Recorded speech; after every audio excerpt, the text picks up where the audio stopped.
Okay, so we are ready to start. Good morning, Gumash. So, should I present the first question to you today? Sí. Okay.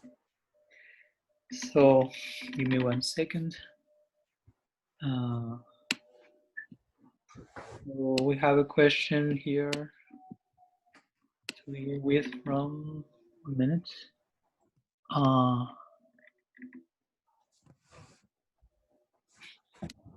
From Mahalakshmi. So she's asking, I would like to, how to understand Maya Shakti, since this energy or Shakti of Krishna is considered inert, but at the same time it's so influencing to the Jiva, to the Jivatma.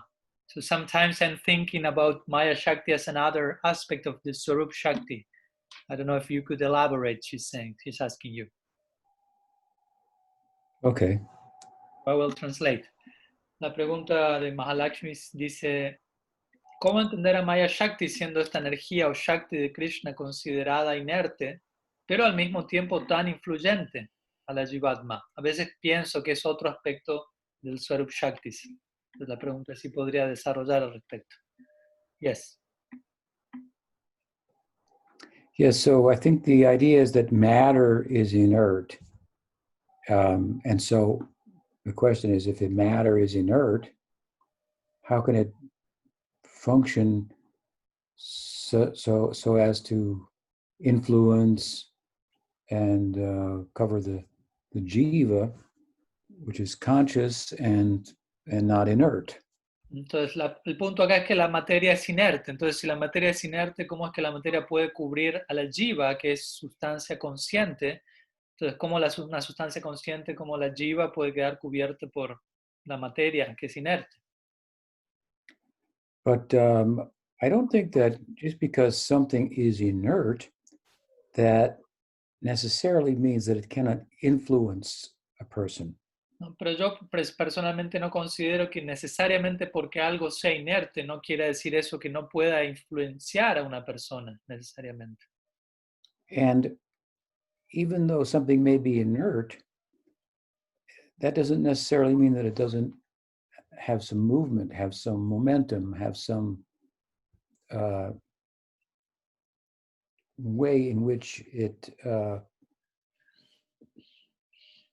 conducts itself. Y que algo sea inerte no significa que ese algo no tenga ningún tipo de movimiento, algún tipo de momentum, alguna forma en la que se conduzca a sí mismo. And when we refer to matter as inert, I think that we refer more to the objects that Maya Shakti manifests rather than to the Maya Shakti herself. Y cuando nos referimos a Maya Shakti como inerte, yo diría que principalmente nos referimos a los objetos que Maya Shakti manifiesta en lugar de a Maya Shakti en sí misma. So Maya is a Shakti of Bhagavan. So it has some, Shakti means an energy or a power. So it has some power, it has some energy, it has some ability to influence. Entonces, Maya Shakti es un Shakti de Bhagavan, es una energía, es un poder, es un Shakti, quiere decir, tiene un tipo de, es una energía, es un poder, tiene cierto poder para influenciarnos. And as a Shakti, the kind of, what would be the term, a naked form of the Maya Shakti, or Maya Shakti in its virgin condition, status,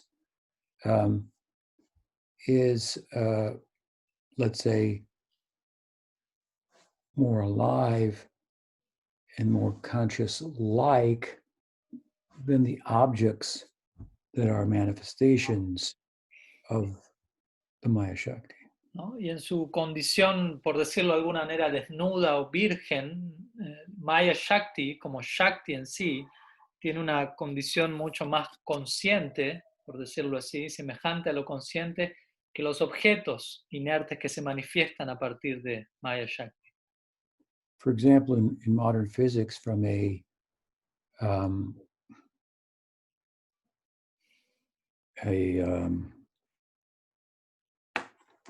what's the term?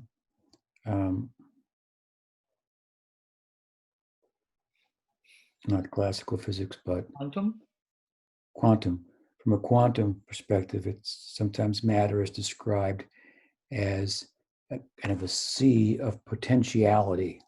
Entonces, desde la perspectiva cuántica de la física, a diferencia de la perspectiva física clásica, la materia es percibida como un océano de potencialidad.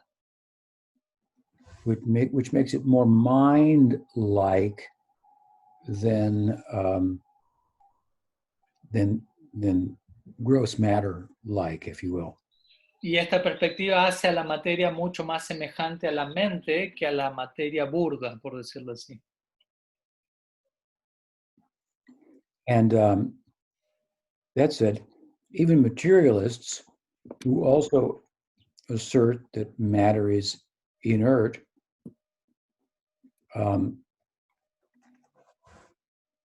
acknowledge that it has movement and that it does things. Machines can do things.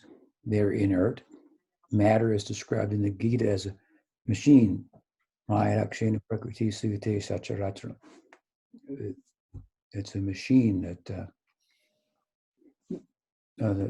works in a general way under the direction of God, or is energized by God. So God is behind and the support of the Maya Shakti. So its support is consciousness. Entonces, incluso ciertas personas materialistas que definen a la materia como inerte, ellos también reconocen que la materia tiene cierto movimiento, ¿no? Como ciertas máquinas que pueden también tener cierto movimiento. De hecho, la materia Maya Shakti descrita en el Bhagavad Gita como una máquina también, que es movida, que es energizada por el Ser Supremo, ¿no? En otras palabras, podríamos decir que el trasfondo, aquello que energiza a la materia es la conciencia. But you're right that it is sometimes been described as somewhat like the Swarup Shakti, because opposites have similar qualities. Pero también tienes razón al mencionar que de alguna manera concibes a Maya Shakti como opuesto al Swarup Shakti, ya que generalmente dos elementos opuestos generalmente suelen tener cualidades similares. Sometimes an example is given of the ability of electrical energy to heat or to cool. Heating being the influence of the Swarup Shakti, and the cooling being the influence of the Maya Shakti. Entonces, a veces el ejemplo que se da es cómo con una misma fuente energética se puede generar calor o se puede generar frío. El calor siendo comparado a Swarup Shakti, el frío comparado a Maya Shakti. But the analogy only goes so far. They are distinct Shaktis of Bhagavan. Pero hasta un punto tiene un alcance dicha analogía, ya que en última instancia ambas son Shaktis diferentes de Bhagavan. Still, sometimes we refer to the deity presiding over the Maya Shakti as Durga. And Durga, according to the Tantra, is another name for Radha, who presides over the Swarup Shakti. Y también en su forma personificada en relación a la deidad que rige sobre Maya Shakti, nosotros nos referimos a ella con el nombre de Durga, el cual interesantemente es otro nombre de Radha, quien a su vez preside sobre Swarup Shakti. So these are some points that come to mind in terms of replying to your question. I hope that's been helpful. Entonces estos son algunos puntos que me vienen a la mente en relación a tu pregunta, espero que sean de ayuda. Entonces, ¿alguna otra consulta en relación a eso, Mahalakshmi? ¿Se entiende la idea? Okay. I think it's okay, Guru Maharaj. So we can continue with the next one, which is a question somehow on some level related to this one, made by Mahaprabhu from Bulgaria. So he's asking, he's saying the following. He says, I'm reading Sacred Preface, and I am at chapter 3, where the topic of consciousness is discussed. It is thoroughly explained why it's not a phenomenon of the brain. But I keep wondering this. Why then a person's consciousness is affected when the brain is damaged? Thank you for this opportunity. So I'll translate into Spanish. Tenemos una pregunta de Mahaprabhu Das, de Bulgaria. Dice, estoy leyendo Prefacio Sagrado y me encuentro en el capítulo 3, en donde el tópico de la conciencia es analizado. Es explicado en detalle y se explica en detalle por qué la conciencia no es un fenómeno del cerebro, pero me mantengo preguntando lo siguiente. ¿Por qué entonces la conciencia de una persona se ve afectada cuando el cerebro queda dañado? Yes. If you are to go into outer space, you have to wear a space suit Si in order uno, to function there. in order for, sorry? In order to function there. Okay. Si uno quiere viajar al espacio exterior, uno necesita tener un traje apropiado para ello, si uno desea funcionar apropiadamente allí. Similarly, for the Jivatma to function in the material world, it has to have an interface, a spacesuit, so to speak, to do so. Similarmente, para la Jivatma funcionar en el mundo material, necesita tener un tipo de interfaz, un tipo de traje espacial, por decirlo de alguna manera, para funcionar en este plano. So the body, its extension, the brain, even the mind, are part of this material composite that forms an interface through which the jiva can interact with material nature. Entonces el cuerpo, el cerebro, incluso la mente, todos ellos son elementos que entre todos son una amalgama en combinación que componen esta interfaz a través de la cual uno puede interactuar con la naturaleza material. There are jivatmas in animal bodies. That's the particular karmic interface that they're equipped with in that life. And you can see that they're limited in terms of expressing themselves as an Atma or understanding themselves as an Atma. They're limited by the particular interface that or spacesuit that they have on. Entonces podemos ver en el reino animal o en otras especies existen diferentes, de acuerdo a diferentes disposiciones kármicas, diferentes almas que están habitando diferentes cuerpos, animales, etcétera, con diferentes interfaces, como mencionábamos, diferentes trajes, y dependiendo de cada traje, en casos como estos, vemos que el potencial para la conciencia de expresarse a sí misma se ve limitado de acuerdo al traje que les está acompañando. So matter doesn't produce consciousness, but it may shape its ability to express itself in this world. Entonces, la materia no produce conciencia, pero puede sí dar forma a la manera en la que la conciencia se expresa a sí misma en este mundo, en una forma en particular o en otra. We also have to understand that the Atma in human life, for the most part, is not aware of itself. It doesn't realize it. It hasn't realized itself. Tenemos que entender también que en la vida material, el Atma en su mayor parte no está consciente de sí misma, no se está realizando a sí misma. So because it hasn't realized itself, it's not experiencing itself. If you turn off which would give it the experience that it's not the body, that if you turn off the interface, it doesn't go off in terms of its awareness. It may go off in terms of its ability to function in the world, but it doesn't go off in terms of its awareness. Whereas if one is not self-realized, if you turn off the interface, for example, do something to the brain, not only will it not be able to function in relation to the world, but it will, from its own experience, appear to go out.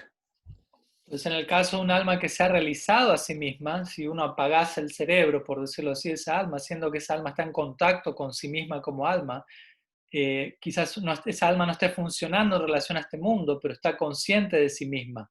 Cuando por otro lado, si alguien no se ha realizado a sí mismo como alma y el cerebro, por decirlo así, queda apagado, no solo esa persona no va a ser capaz de funcionar en este mundo, sino que tampoco, aparentemente, esa persona va a experimentar una pérdida de conciencia de sí misma porque su conciencia está enfocada en la dirección corporal y no tiene aún realización de sí misma como alma.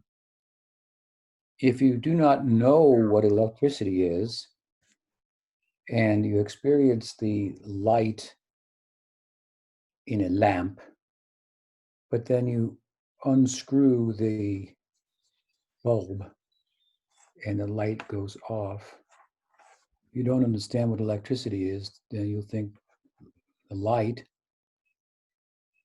is dependent on the bulb, when actually, in fact, electrical energy and its power exists independent of the bulb. Entonces, And lighting the bulb is only one thing that electricity can do if it screws itself into electricity.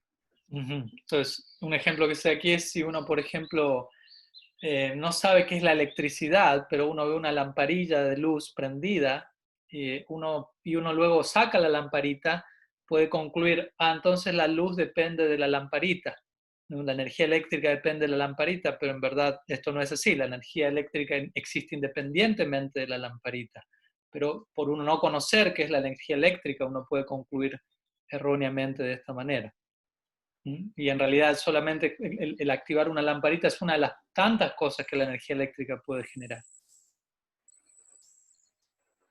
Does that help? ¿Ayuda esa respuesta? Yes, thank you very much. Thank you. Okay. Okay. So,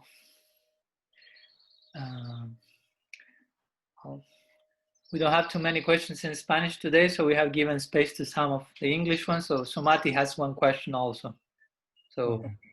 you can take the microphone, Sumati. Can you hear me? Yes. Sí. Dandavat Guru Maharaj. I'm reading Padmanabha Swami's series on whether bhakti is inherent in Jiva.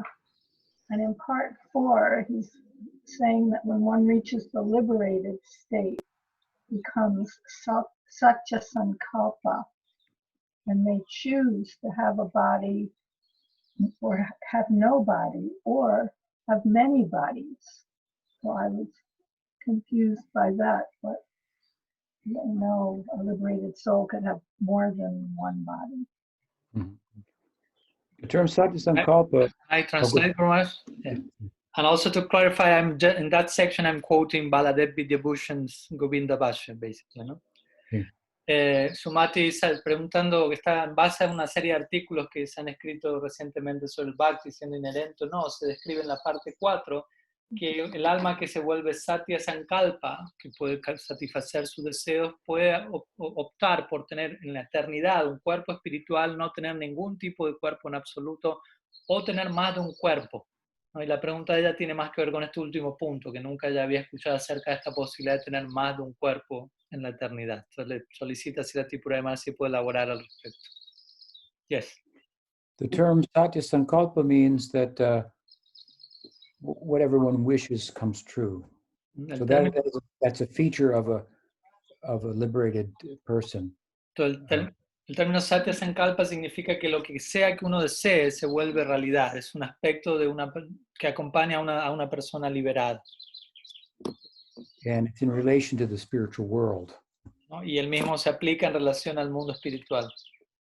For example, we see many self-realized great devotees in this world that all their desires don't seem to come true, but that's in relation to the material world, where they try to do the bidding of God, but man proposes as Prabhu used to say, and God disposes. But in the spiritual world, then where the Swarup Shakti is prevailing and serves only for the purpose of pleasing Krishna, then all their desires, which are desires for pleasing Krishna, come true. Entonces, el punto es que esta idea de Satya Sankalpa se aplica en el mundo espiritual, ya que en este mundo uno puede ver devotos, personas autorrealizadas, y uno puede decir, todos sus deseos no se están volviendo realidad por momentos, hay obstáculos aquí y allá, pero esta idea de Satya Sankalpa se aplica principalmente en el mundo espiritual, en donde Swarup Shakti predomina por completo y todo lo que acontece allí es para el placer de Krishna, y en ese sentido es que tales personas son Satya Sankalpa, todos sus deseos se vuelven realidad porque todos sus deseos son para el placer de Krishna. I don't know if Maharaj has pointed it out there, but it's important to note that there is a possibility of liberation with a body or without a body. And if you want to have liberation with a body, which is better, as the sutras explain later on, then that desire for it to be fulfilled has to be cultivated from the beginning of one's sadhana. Él dice que, yo no sé si Maharaj mencionó esto en sus artículos, pero bueno, sí, uno puede elegir estar liberado con un cuerpo o sin cuerpo. Obviamente los sutras mismos dicen que es mejor alcanzar la liberación con cuerpo, teniendo un cuerpo. Eso se ha explicado más adelante en los sutras. Y para que eso ocurra, ese deseo debe ser cultivado desde el comienzo del propio sadhana de uno. And when he or she becomes liberated, then the desire actually comes true. ¿No? Y cuando tal persona se vuelve liberada, dicho deseo se vuelve realidad. So in bhakti, there's an important aspect of bhakti, which in a broader sense is a gift and is grace, is the effort that one puts into it. So the will, the determination of the jiva, how the jiva responds to bhakti and desires within the context of bhakti. This is important. Entonces, un aspecto importante del bhakti es la voluntad de uno, el esfuerzo que la jiva pone en su práctica, ¿no? Los deseos que van apuntando en una dirección en particular. Esto es algo importante también. There's not just a chant and wait for something to happen. There's a chanting, clarity comes, understanding comes, and one starts to desire, yearn, long, spiritually. Entonces no es simplemente cantar y esperar que algo pase. Uno canta y cierta claridad llega y con eso el panorama se aclara y cierto anhelo va llegando gradualmente. And that is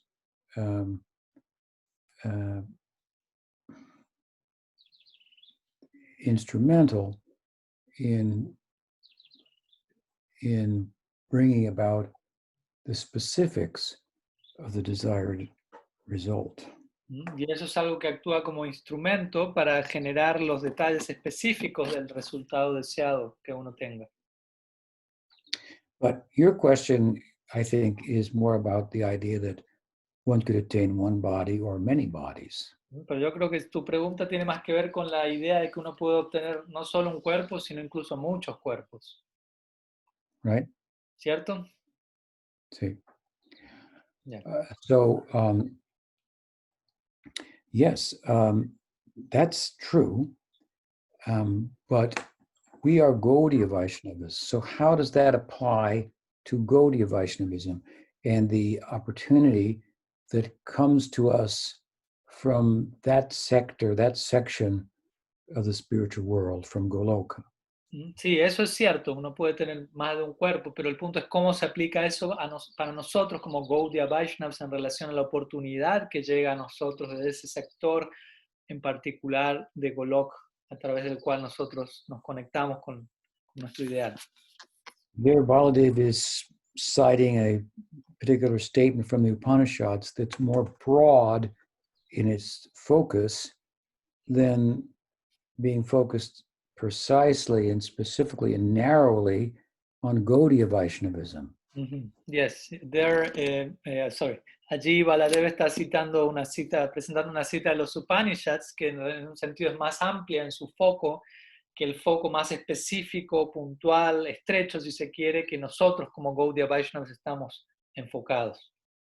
So, for example, Sanatana Goswami explains in his Brihad Bhagavatamrita that in Vaikuntha, there are devotees with Dasya Bhakti. Por ejemplo, Sanatana Goswami explica en su Brihad Bhagavatamrita que en Vaikuntha existen algunos devotos con Dasya Bhakti. In order to serve Bhagavan Narayan in different circumstances, they change forms. Pero esos devotos con la intención de servir a Bhagavan Narayana en diferentes circunstancias, esos modifican sus formas. They could, in a certain circumstance, take the form of a bird and land on a branch and sing for him. ¿No? De repente se transforman en una ave y se paran sobre una rama y comienzan a cantar para él. So they can have many forms. They don't change rasas, but they can express that rasa in different shapes and different circumstances for his pleasure. No modifican su raza, pero sí modifican su forma en diferentes circunstancias en el marco del servicio. Mm-hmm. But that's not our current of where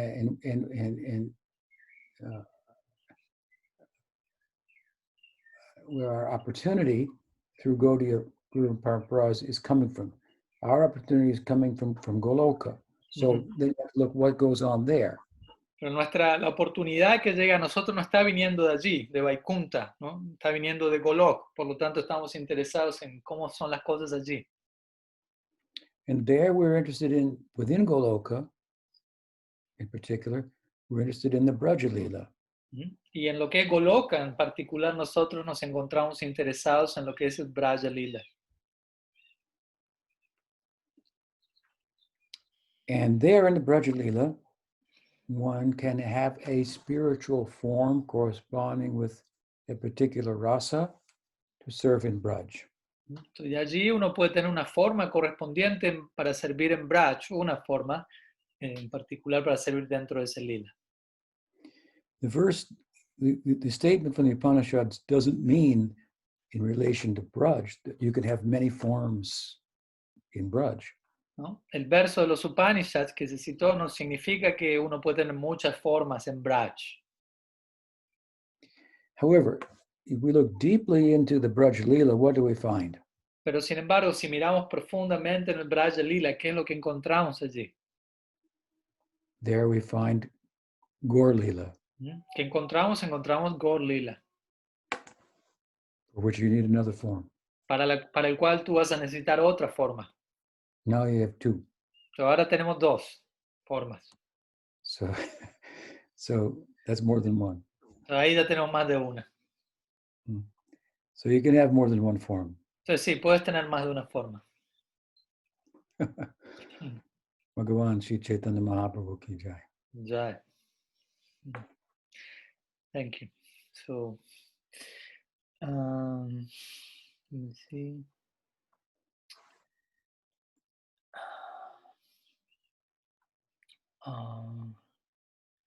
There is one question from New Brindavan. Dam is the farm here in Argentina. The question says, I've heard in Mahabharata some pastimes which emphasize the importance of Dharma as a principle of purification and culture of virtue, above justice or injustice relative to daily issues. So how we could apply this principle in our life? For example, a person who helped us spiritually to the point of having been a bridge. Oh, one second. One second, someone turn on the mic. For example, he's given an example in that connection. Say one person who helped us spiritually to the point of having been like a bridge for us to meet the Vaishnavas. So we feel some debt. And maybe that person may have committed some mistakes which created some harm to others. And some other people had go against him. And that person is asking help from us. So maybe we shouldn't protect him because he's mistaken, but dharmically speaking, we should because we have a debt to that person. So what should we do in such a situation? This is a question presented by Shibesh from New Vrindavan. So should that translate? Yeah. Ok, tenemos una pregunta de Jivesh, de Nueva Brindavan. Él dice: he escuchado en Mahabharata pasatiempos que enfatizan la importancia del Dharma como principio de purificación y cultivo de la virtud por encima de la justicia e injusticia relativa de tal asunto cotidiano. Entonces, ¿cómo podemos aplicar este principio en nuestra vida? Por ejemplo, una persona que nos ayudó espiritualmente al punto de haber sido puente para conocer a los Vaishnavas, por lo cual nos sentimos endeudados, que puede haber luego cometido errores que han generado daño a los demás, y estas otras personas se han levantado contra esta persona, y esta persona nos pide ayuda, en lo cual justamente no debemos defenderlo, pero dármicamente sí, porque estamos endeudados con él. ¿Qué deberíamos hacer en casos de esta índole? Yes. It's not entirely clear to me what the lesson of Mahabharata is from the way that you've explained it, unfortunately. Desafortunadamente no me queda del todo claro cuál es la lección del Dharma que el Mahabharata, tú mencionas que el Mahabharata menciona en base a lo que tú me presentas. But nonetheless, you're asking about a debt that we have towards someone who has helped us significantly to bring us in a spiritual direction. Sin embargo, tú estás preguntando en relación a una deuda que nosotros podemos tener con alguien que nos ha ayudado significativamente para nosotros dirigirnos intensamente en una dirección espiritual. A person who, at the same time, has violated the trust and abused others. Y al mismo tiempo esa persona luego ha violado la confianza o ha abusado de otros o criticado a otros, se ha comportado mal. And who at the same time is asking for help. Y al mismo tiempo esa persona está pidiendo ayuda. So do we not have some obligation to help him? Entonces la pregunta es, ¿no tenemos algún tipo de obligación de ayudar a esa persona? And if so, how should we do that? I think that's your question. Yes. Y si tenemos dicha obligación, ¿cómo hacerlo? ¿De qué manera? ¿Qué forma tomar esa ayuda?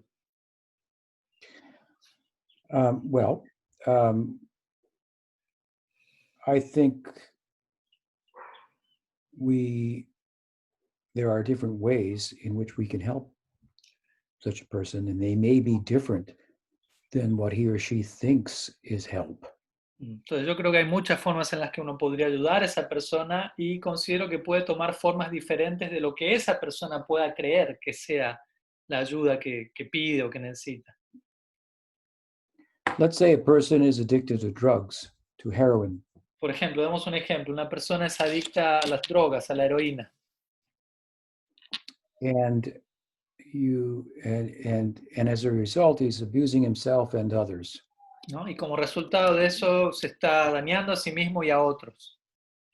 But he's been very helpful to you in the past, and now he's asking your help.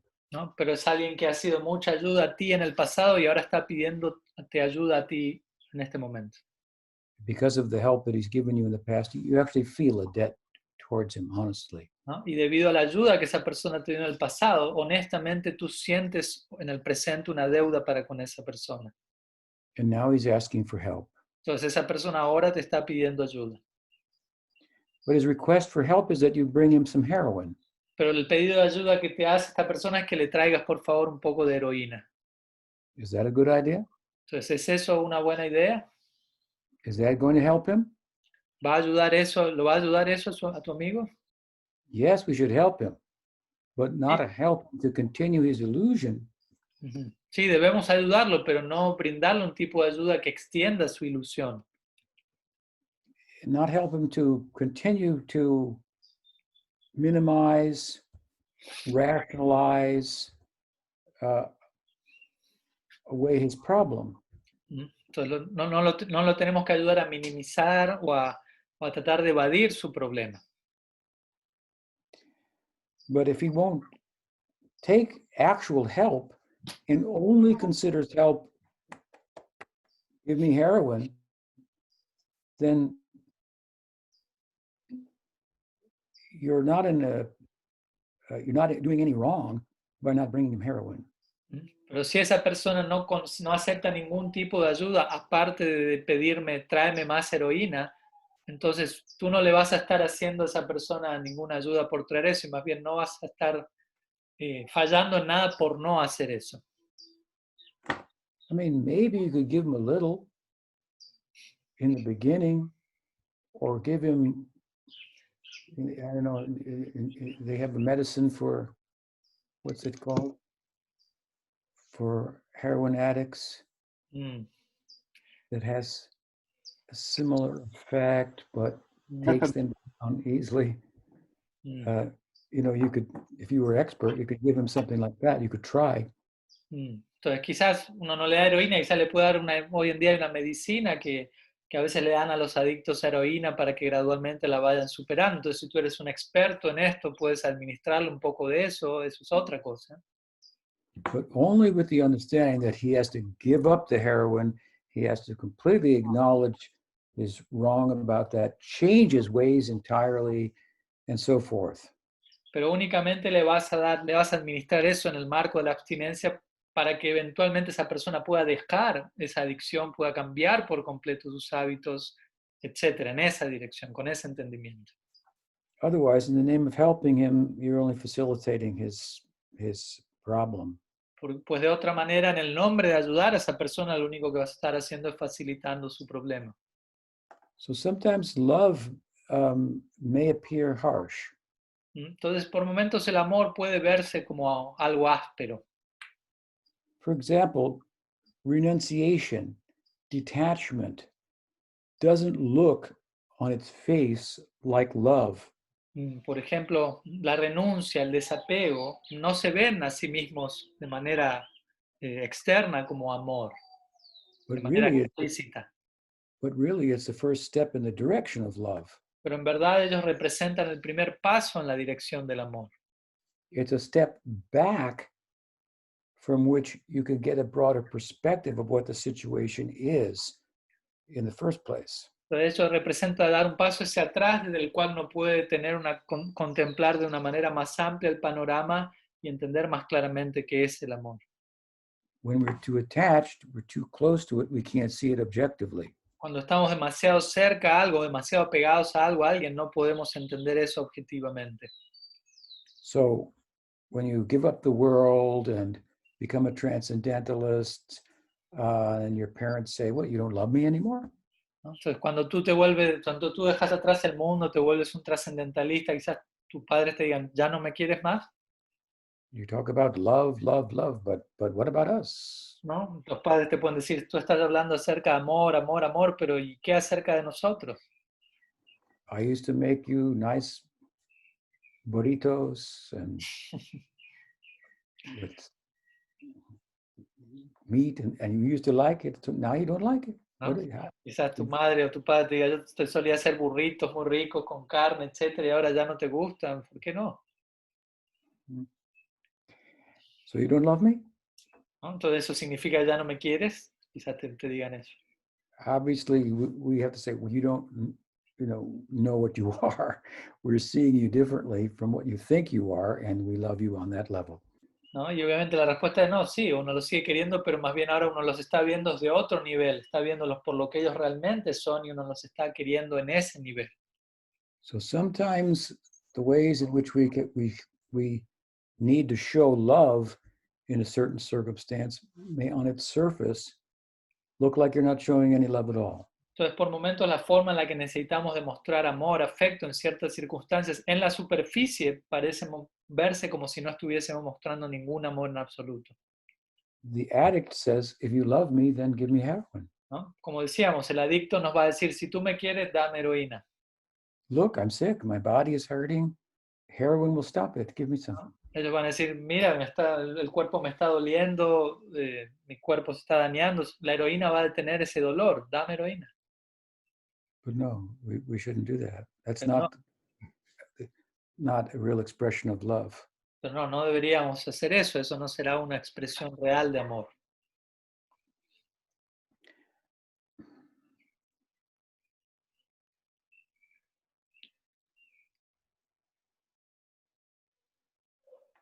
Does that help? ¿Es de ayuda esta respuesta?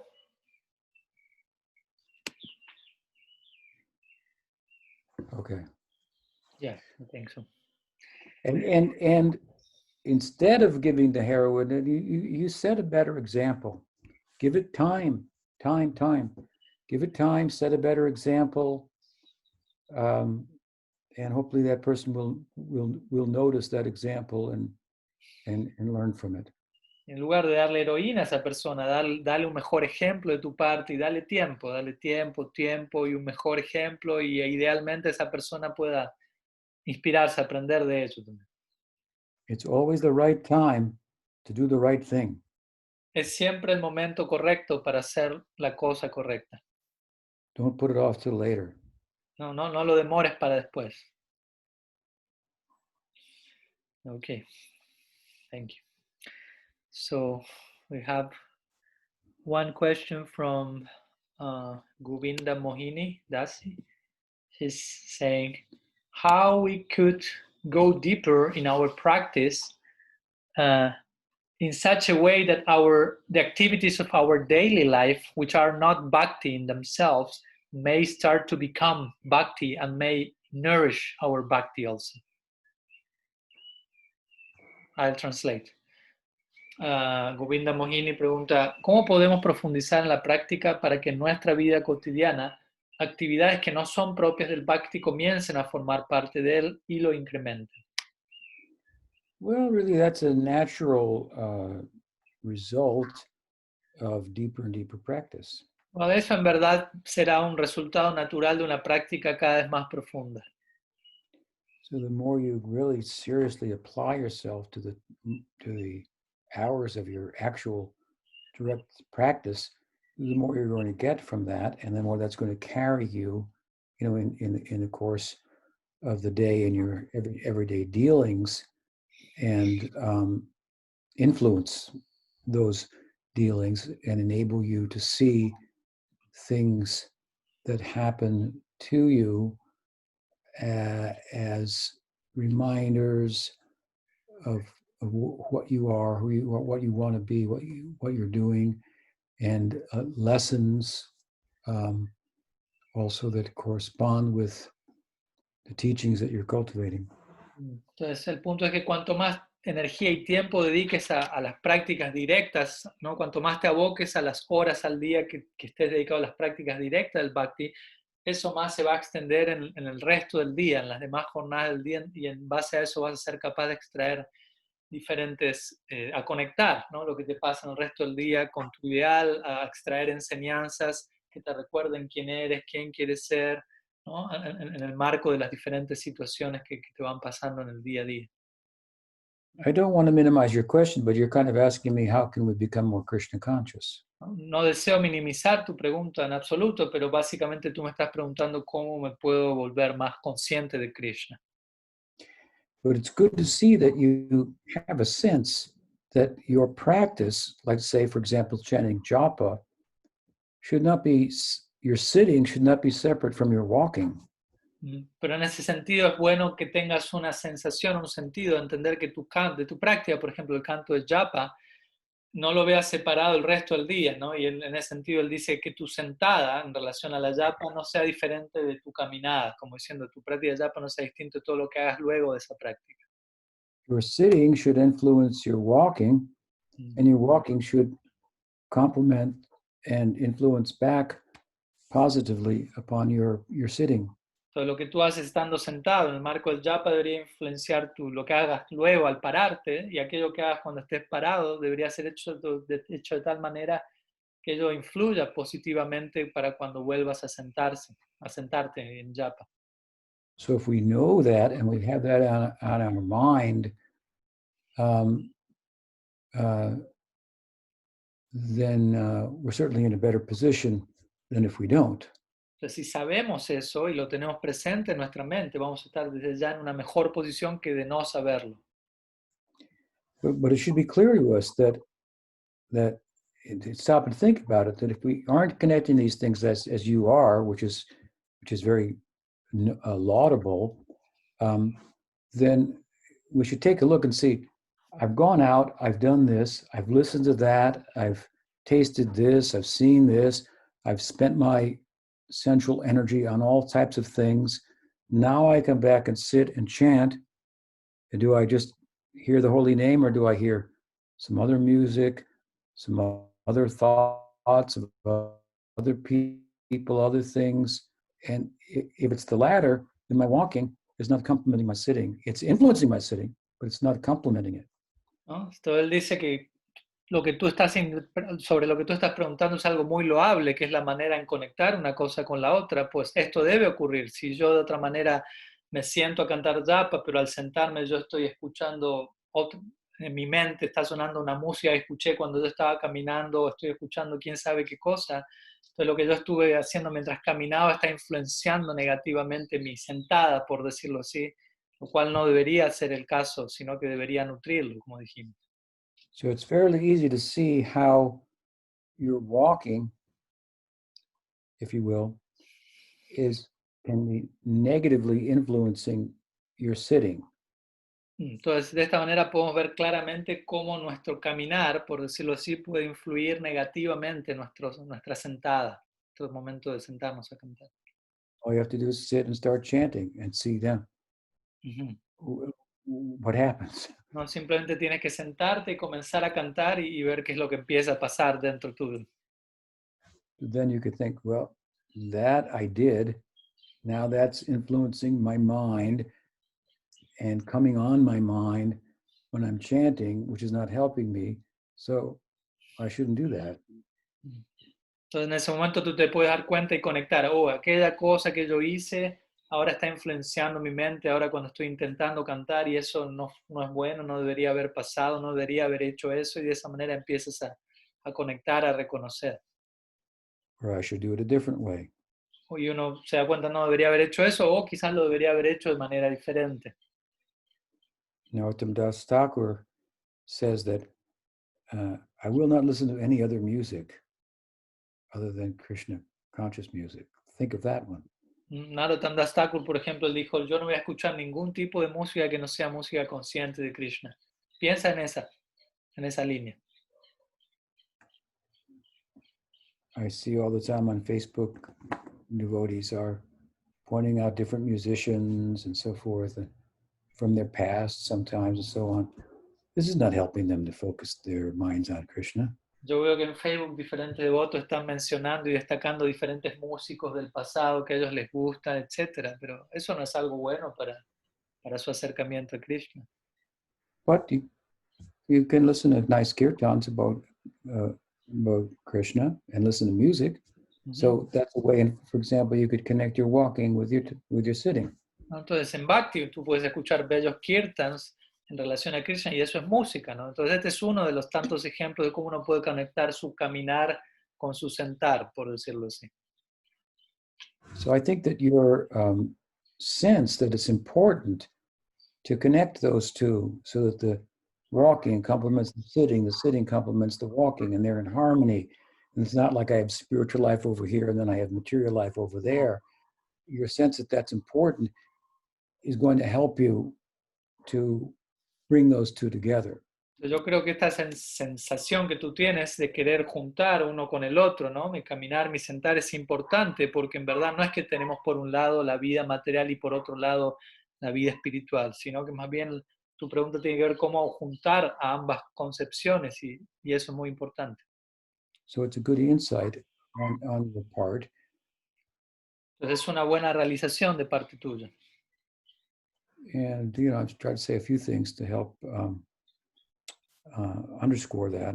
I hope you find it helpful. Entonces he intentado compartir algunas ideas para que te puedan ayudar a poder como enfatizar y recalcar ciertos elementos de eso. Espero que haya sido de ayuda. Yeah, thank you very much. So let's see if there is one question.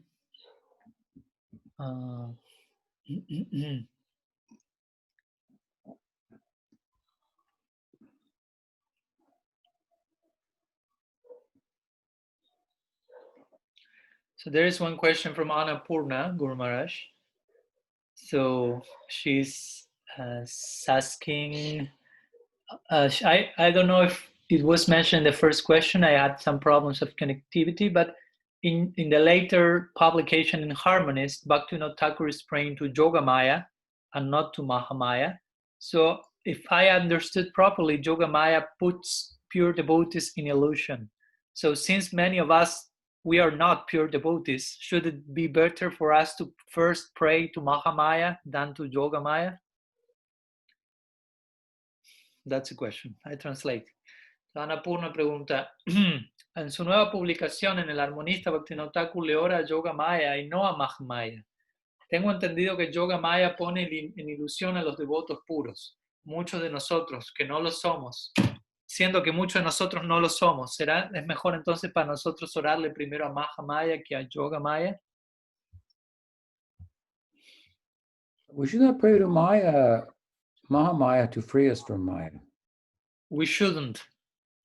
We shouldn't pray to Mahamaya Yeah. in order to get free from Maya. Nosotros no deberíamos orarle a Mahamaya para que nos libere de Maya. Her business is to keep us in bondage. It's a kind of service on her part. Su trabajo es mantenernos en cautiverio, es un tipo de servicio que ella ofrece. So there are Shakta, for example, sects prominent in Bengal that worship the goddess Maya, Kali, Devi. Por ejemplo, hay sectas o grupos Shaktas en Bengal que adoran a Maya, Shakti, a Devi. And even if such prayers to Maya could ultimately free one from Maya, that doesn't mean that you would have bhakti. E incluso si esas oraciones dirigidas a Maya nos liberasen de Maya, eso no significa que uno tenga bhakti necesariamente. How can Maya give bhakti? ¿Cómo Maya puede dar bhakti? Mm-hmm. And how can Maya continue to have an influence where there's bhakti? ¿Cómo Maya puede continuar teniendo alguna influencia en aquel lugar o en aquella persona en donde hay bhakti? Bhakti has the power to overwhelm Krishna. Bhakti tiene el poder de desconcertar a Krishna. So certainly she can dispel the influence of Maya. O sea, si tiene el poder para esto, ciertamente Bhakti tiene el poder para hacer a un lado con la influencia de Maya. And Bhakti means the internal energy of Krishna. The Yoga Maya is constituted of the internal energy. Bhakti significa, se refiere a la energía interna de Krishna. Yoga Maya está constituida de esta energía interna.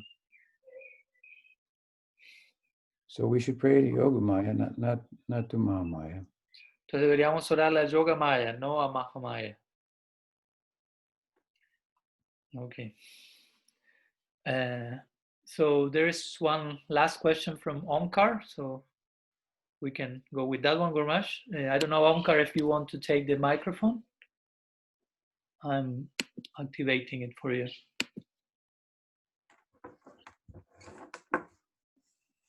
Hi, Guru Maharaj. Dandavat Pranam. How are you? I'm good. How are you? Good, thank you.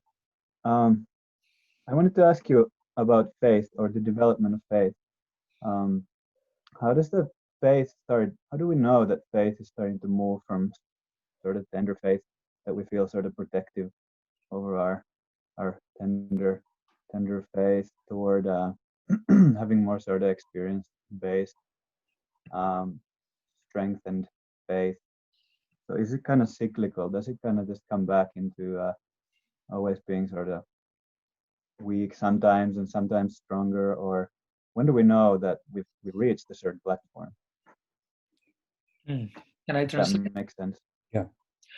Ok, una pregunta de Omkar Das que es en relación a la fe y al desarrollo de la fe. ¿Cómo poder determinar básicamente en qué etapa de la fe nos encontramos y cómo, si es que estamos progresando desde una fe más débil hacia una fe más firme, más establecida? Porque por momentos uno siente que eso parece ser, pero luego a veces experimenta como la fe vuelve a debilitarse.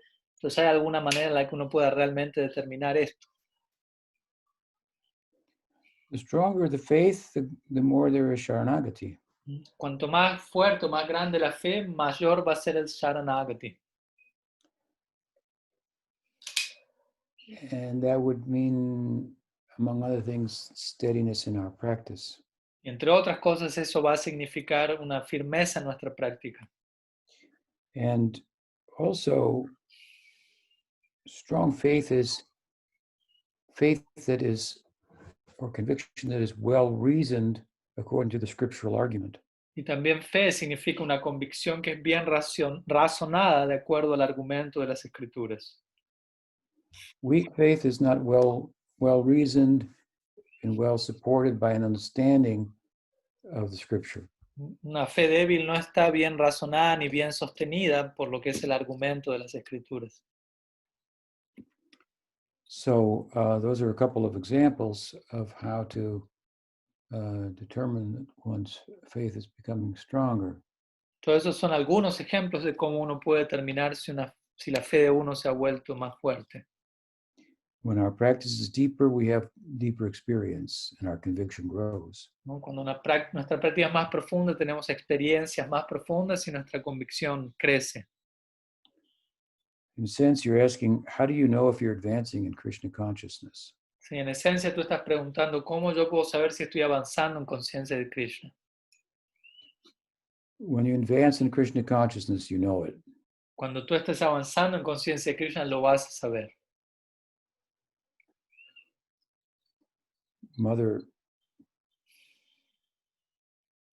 Daughter was pregnant for the first time and